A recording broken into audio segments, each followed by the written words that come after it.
Èxit absolut de la campanya de recollida de material per als refugiats idomeni a Grècia promoguda per la comunitat dels pares carmelites de Badalona durant aquesta setmana. Els organitzadors, però, s'han vist desbordats fins al punt que tot el material recollit resta a l'espera de ser enviat per poder recaptar diners i transportar-los.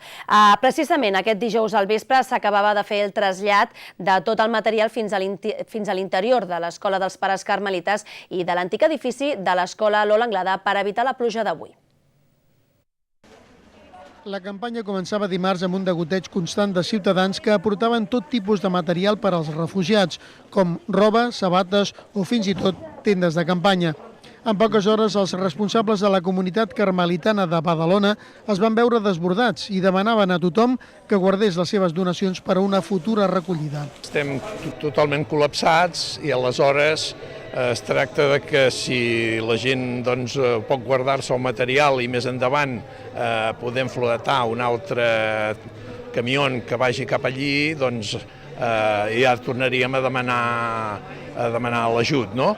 Perquè ara el que resulta és que la infraestructura no ens dona com per absorbir tot aquest material. El pati de l'església del carrer de Sant Miquel de seguida es va quedar petit de la gran quantitat de bosses recollides durant la jornada. A partir d'aquí, la crida va anar dirigida a recollir diners per fer possible el trasllat de tot el material fins al camp de refugiats d'Idomeni. De moment no el podem enviar perquè a Idomeni no el podrien gestionar, perquè no hi ha prou capacitat per gestionar-lo, tot i que és necessari, però haurem d'esperar uns dies a poder-lo enviar cap allà. Una crida a poder aconseguir el suport econòmic per poder flatar un altre tràiler que està sobre els 4.000 euros.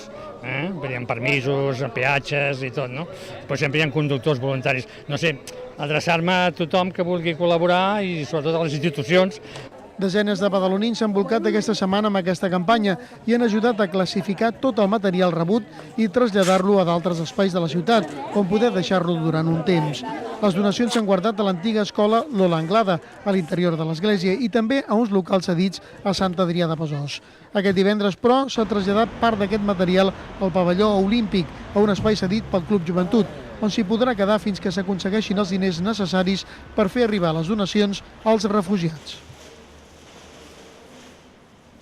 Veurem com acaba aquesta campanya i si finalment aconsegueixen recaptar els diners necessaris per transportar tot aquest material a Grècia. Això sí, la iniciativa ha posat aquesta setmana el nom de Badalona en molts mitjans de comunicació. Sílvia. Així és, molts diaris, ràdios i televisions han parlat de la solidaritat dels badalonins i de l'èxit desbordant d'aquesta campanya, però molts mitjans també han qüestionat l'efectivitat de la iniciativa en el sentit que si es recull roba, després s'han de trobar els diners per poder enviar-la, quan potser seria més pràctic, diuen, recollir diners i comprar directament allà el que es pugui necessitar.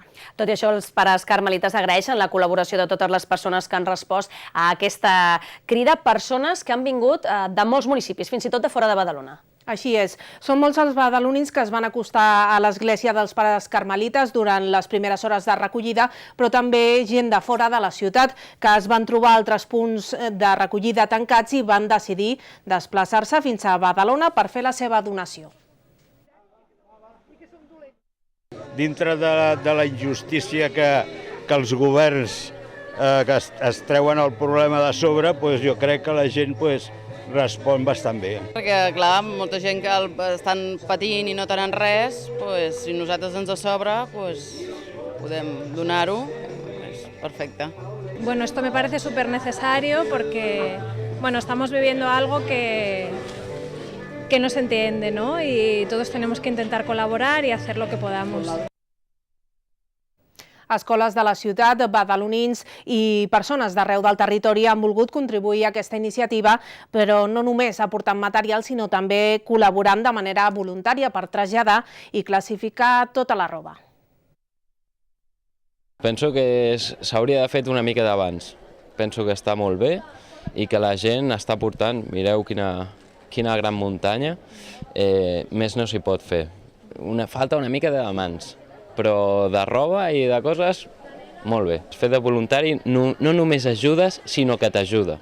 Tenim caixes repartides per tot arreu, perquè tot aquest material el classifiquem, el posem en caixes, si és roba d'home, de dona, de nen, si és productes d'higiene, ho etiquetem en anglès, i ara tenim la feina d'anar classificant i etiquetant.